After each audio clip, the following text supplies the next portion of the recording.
Hi guys, welcome back to my channel. My name's Lola DV, and today I'm going to be telling my best friend who's petrified of everything scary stories from Reddit.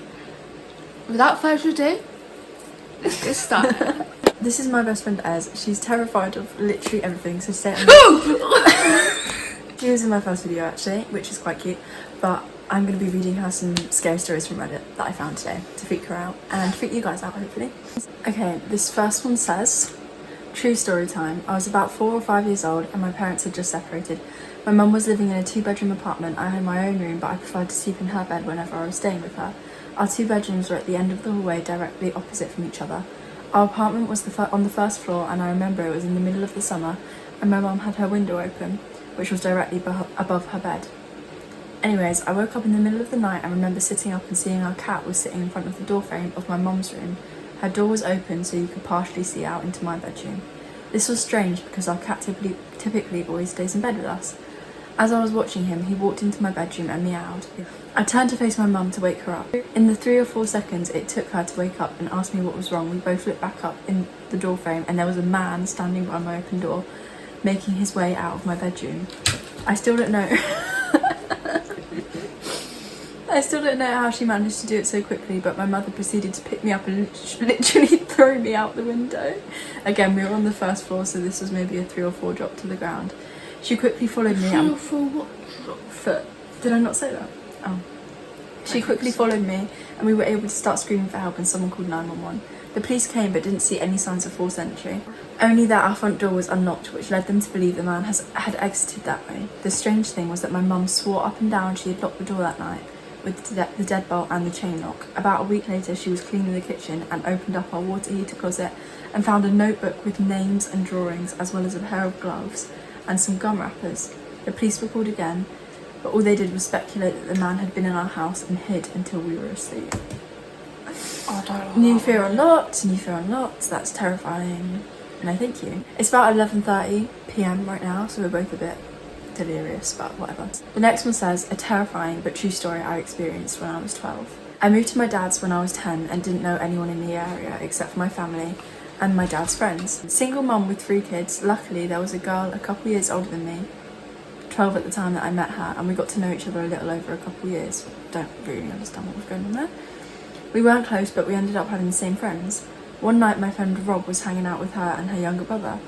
They happened to be in the house alone because my friend's mum went to work, which is where this gets terrifying and sad. Her mother had been helping this one lady through her work and got to know her family fairly well. She found out her sister was in a mental institution and was let out recently. The night Rob was hanging out with my friend, they got a knock on the door. My friend thought it was their mum. She knocks in a certain way when coming in and answered it without thinking. Rob wasn't supposed to be there and he took off through the window to his house down the road. He never thought twice about it. It wasn't her mum, it was the sister of the lady her mum was helping, and she figured out through talking to her sister where her family had lived and her mum's work schedule. She came in, and this is where I don't know the details and I'm glad I don't. My friend's little brother got away, took to the neighbours to call the police. The lady brutally murdered my friend a week from Christmas, decapitated her and left her body naked in the bathtub, hid her head. They had to go through the presents, and I don't know where they found it, but it did. I wasn't allowed to go to her funeral.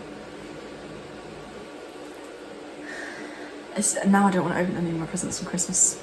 Okay, I'll do 2 more. This one says, I used to sleepwalk when I was a child. We lived in a rough neighbourhood and I would wake up outside in the middle of the night. This is a moth. Oh. It's on me. And I would wake up outside in the middle of the night not knowing how I got there, and would have to walk home and walk into the darkened doorway I had left wide open for whoever might be lurking around. However, the time that scared me the most was when I was about 9 years old.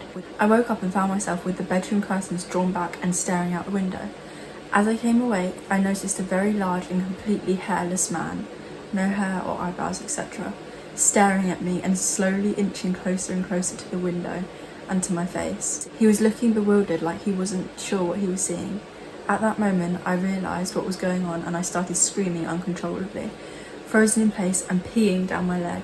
The man freaked out and screamed, did a tumbling move and ran off in a weird zigzag like he was trying to dodge bullets.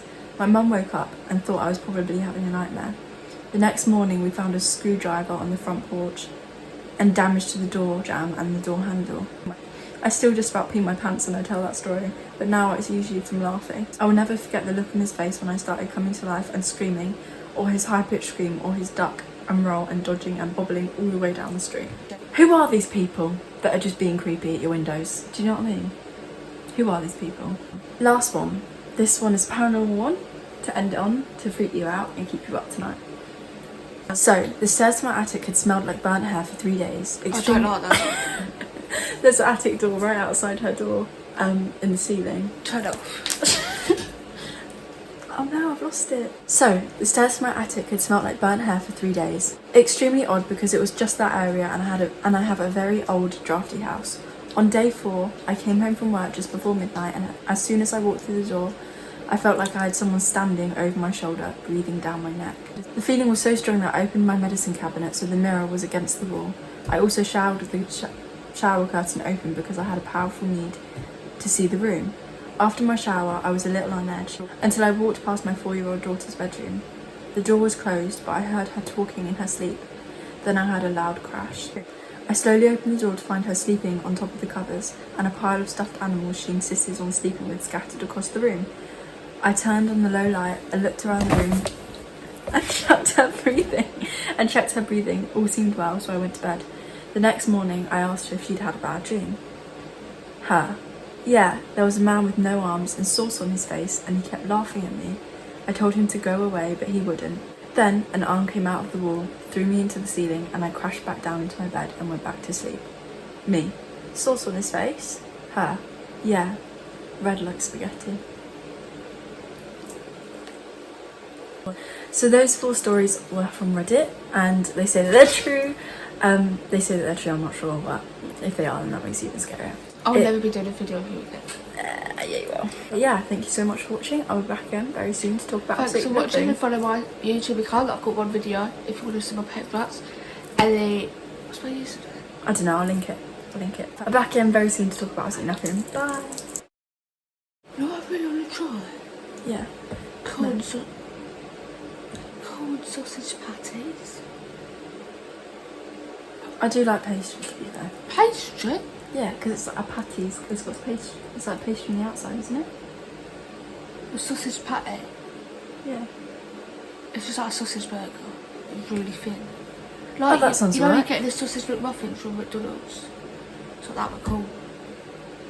I really want to try that. That sounds alright. Charlie Jenny. I love Charlie Jenny. So, I can't lie. She didn't listen to us that from the book from the last bit. But they don't need to know that. I don't need to know that. Tell me what I should say about it. Nothing, just look scared. You're a thumb later.